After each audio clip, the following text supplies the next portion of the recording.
Hi everybody. We're going to continue the 2021 Math MCAS. If you're watching this, there is a digital version of it in the video description, as well as a printable PDF, which is this. So we should be able to finish it here as long as we have enough time here. All right, let's get right to it. This is a four-parter. Mckayla is saving money to purchase a laptop computer. She has saved $150 in her savings account.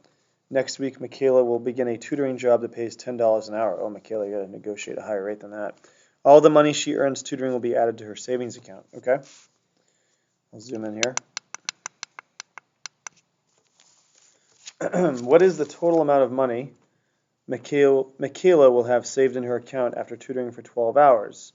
Show or explain how you got your answer. Okay, so we know she starts with 150 bucks, right? That was the starting value here, right? And she's getting 10 per hour. So we're going to write a linear equation. So this is our starting value, and she's working for 12 hours. And by 12 hours, we're going to multiply 10 because that's the rate of change. And we're just going to simplify this. So 12 times 10 is 120, so 150 plus 120, and that's going to be $270. Okay? Part B, write an expression to represent the total amount of money Mckayla will have saved in her account after tutoring for X hours. So 150 is our starting value. The rate of change is 10, and X represents the number of hours. That's our expression. So this looks a whole lot like y equals mx plus b, because we have our b, which is our y-intercept here, our starting value, and this is our rate of change, our m, and x. Cool. All right.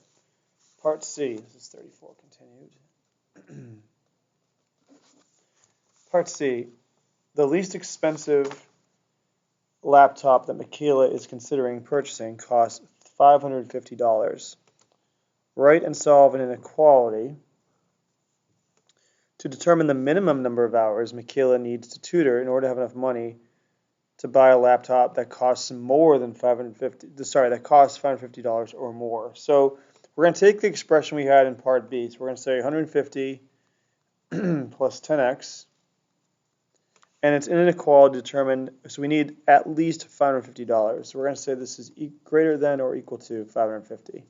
So that's our inequality, and now we're going to solve that. So I think the hardest part of this problem so far is writing this inequality. Like part A and B, we should all be able to do no problem. I could see this part giving some folks a hard time. So let's solve for x. So we're going to subtract 150 from both sides. And again, you would have to show this work using the symbol. So I hope that we're all using the digital version to get used to the interface. So 10x is greater than or equal to 400. And then we're going to divide by 10. So the minimum number of hours Mckayla would need to tutor would be 40 hours, at least 40 hours. Okay. Part D. The most expensive laptop that Mckayla is considering purchasing costs $1,150, including tax.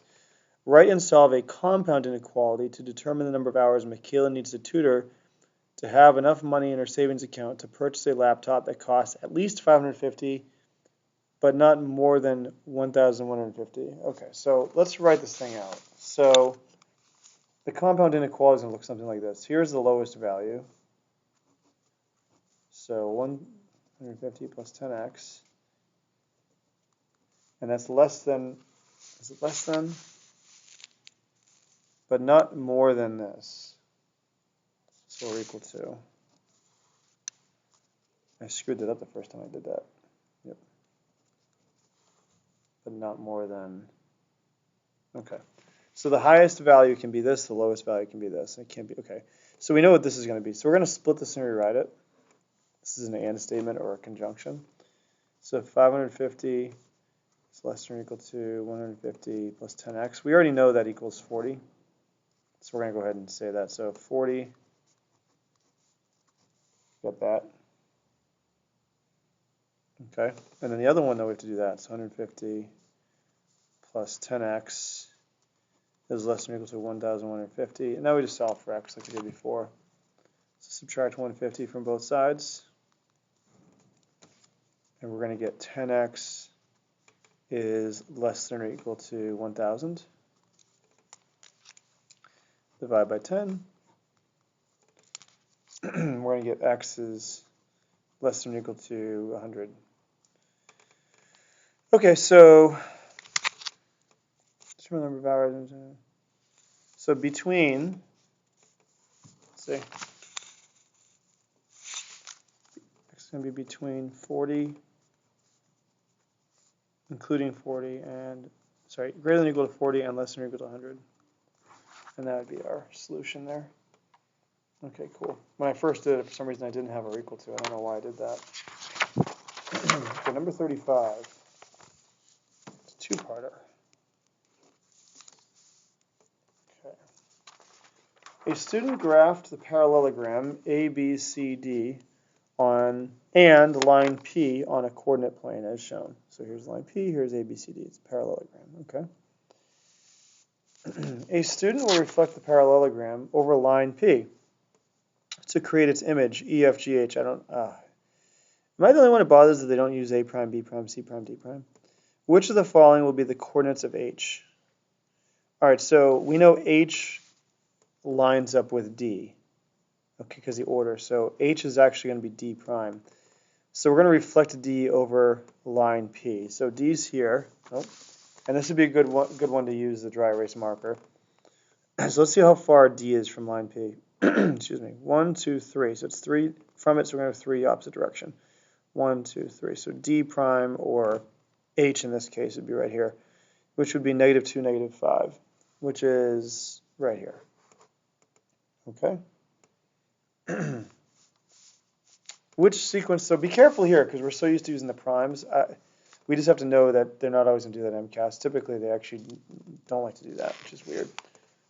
Which sequence of transformations can be performed on ABCD to map ABCD onto itself? Okay, so there was a problem like this in our midterm.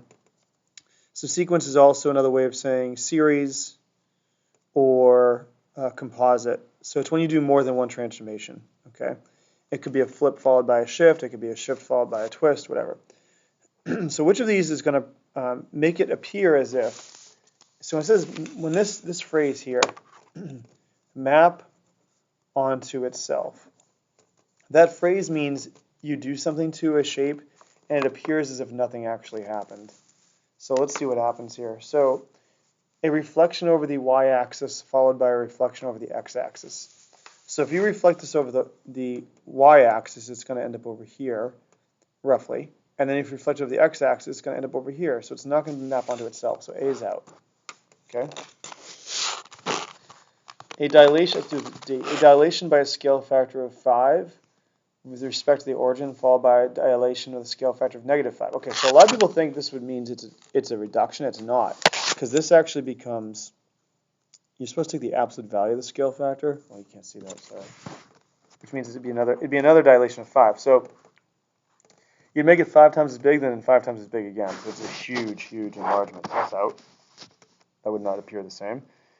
A reflection over the y-axis followed by a clockwise rotation of 180 degrees about the origin. So if you reflect it over the y-axis, it's going to end up over here, and then 180 would mean to be over here. So the end result would be in this third quadrant here, so that's not going to work. So process of elimination tells us it's B, but let's make sure. A clockwise rotation of 180 degrees about the origin, followed by a counterclockwise rotation of 180. So if you go 180 one way, then 180 the other way, it doesn't really matter which direction. You're going a total of, you're actually going 360. Or no, you're going okay. So you're going 180 one direction, and back the opposite direction 180. You're going to end up exactly where you were. So it is B.